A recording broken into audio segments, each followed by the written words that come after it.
मेरा जीवन व्यर्थ है, जो कार्य करता हूँ उसमें नुकसान ही होता है। सुख का एक पल भी मेरे नसीब में नहीं। कौन सी कलम से मेरी किस्मत लिखी है ऊपर वाले ने। मैं आज इस पहाड़ी से कूदकर अपना जीवन खत्म कर दूंगा। ये कैसी अद्भुत किताब है जो ऐसे हवा में उड़ रही है। ये तो मेरा नाम लिखा है। फूलों की खेती करने से मुझे लाभ मिलेगा। क्या यह किताब सच बोल रही है? मैं एक बार जरूर इस किताब की बात मानूंगा। आज से हम फूलों की खेती करेंगे पिताजी। लेकिन बेटा, हम पहले ही धान की खेती का नुकसान उठा चुके हैं। फसल पूरी बर्बाद हो गई है। जो बची है वो भी कौड़ी के दाम में गई है। जीने के लिए कुछ तो करना होगा पिताजी। लेकिन बेटा, फूलों की खेती सही रहेगी क्या? उसमें हमें फायदा होगा ना?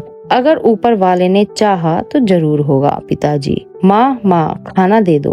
देती हूँ बेटा। श्याम, तूने सोचकर फैसला लिया है ना बेटा फूलों की खेती का? आप चिंता मत करिए पिताजी, सब ठीक होगा। अब की बार फसल बर्बाद नहीं होगी। अगर यह फसल पर भी नहीं बिकी तो घर जमीन बेचकर भी कर्जा नहीं चुका पाएंगे। सब समय पर छोड़ दीजिए पिताजी। वाह, मेरे कर्जा चुकाने के पैसे नहीं हैं। खाना खाने के लिए दाल चावल है मालिक, कोई शाही भोजन नहीं है। अगर यह भी नहीं खाएंगे तो काम कैसे करेंगे, जिएंगे कैसे? वो सब मैं नहीं जानता। जल्दी से जल्दी मेरा कर्जा चुका दो, वरना जमीन दे दो। कब ये गरीबी हमारा पीछा छोड़ेगी? इस बार कुछ गलत नहीं होगा पिताजी। मैं एक जरूरी काम से जा रहा हूँ पिताजी, सुबह तक आऊंगा। बेटा, इतनी तूफानी बारिश में कहाँ जा रहे हो? बाहर मौसम बहुत खराब है और तू कौन से जरूरी काम से जा रहा है? किसी की जिंदगी का सवाल है। माँ, आकर बताता हूँ। अरे श्याम, तुम इतनी रात को, सब ठीक है ना?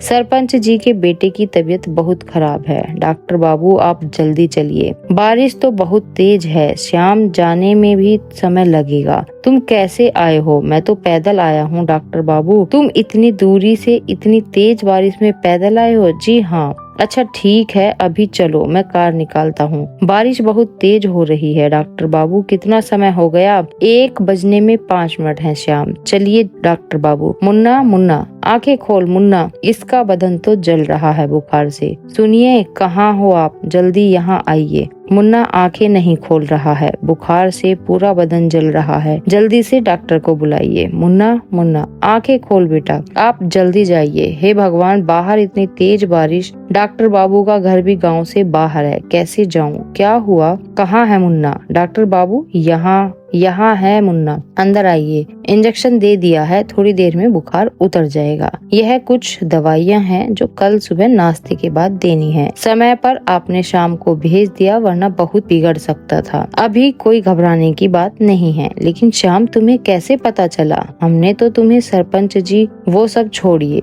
वो बात बाद में हो जाएगी। आप मुन्ना का ख्याल रखिए। मैं डॉक्टर साहब को उनकी गाड़ी तक छोड़कर आता हूँ।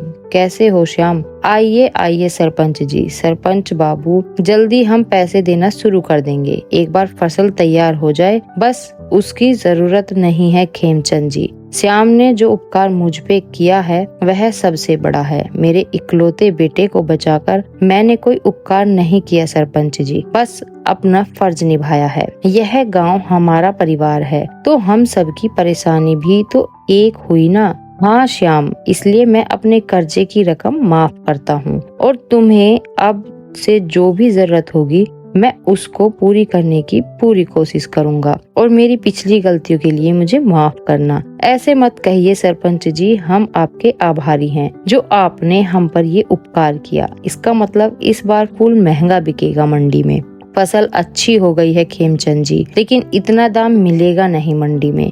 कहो तो मैं कटाई से पहले ही खरीद लेता हूँ। नहीं, हम खुद मंडी में बेचेंगे, फिर दाम कुछ भी सोच। मंडी की हालत बहुत खराब है। इस बार मुझे नुकसान हुआ भी तो मैं झेल लूंगा, लेकिन तुम नहीं झेल पाओगे। जो होगा देखा जाएगा। बेटा तू सोच ले एक बार। मैं कल ही सारी फसल मंडी लेकर जाऊंगा पिताजी ये देखिए, इस बार फूलों की मांग इतनी है मंडी में कि सबसे महंगी फसल बिकी है हमारी और सबसे अच्छी फसल का फूल बिका है हमारा। ये तो बहुत बड़ा आशीर्वाद है ऊपर वाले का। अब हमारे गरीबी के दिन गए और एक खुशखबरी है बेटा आज ही तेरे लिए। बहुत अच्छे घर से रिश्ता आया है, लड़की की तस्वीर भी भेजी है, तू एक बार देख ले, फिर हम रिश्ता पक्का कर देते हैं।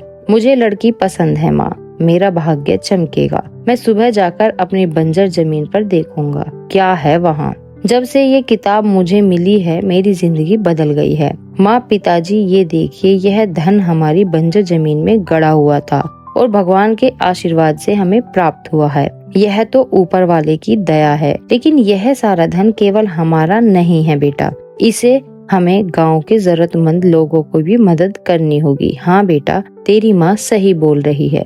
श्याम बेटा, अब इसी हफ्ते का सही मुहूर्त देखकर तेरी शादी कर देते हैं। ऊपर वाले ने सब कुछ तो दे दिया है, जैसी आपकी मर्जी माँ। मेरी शादी 2 दिन बाद है। बेटा आज जाकर बाजार से बीज और खाद लेकर आ जा, बुवाई का समय आ गया है। मैं सोच रहा था इस बार कुछ फलों की खेती कर लेते हैं। पिताजी थोड़ा समय दो, जो सही लगेगा उसी के बीज लाकर बुवाई शुरू कर देंगे। हे भगवान, ये क्या लिखा है इसमें? आज मेरा मौत से सामना है। हे ऊपर वाले, सब कुछ देकर एक पल में छीन लिया। नहीं, ये किताब झूठ बोल रही है, लेकिन इस किताब ने आज तक झूठ नहीं बोला। क्या करूं मैं अब? आज मेरी मौत लिखी, बस आज का दिन ही है मेरे पास। लगता है इसके काटने से ही मेरी मौत होगी। नहीं, मैं मरना नहीं चाहता।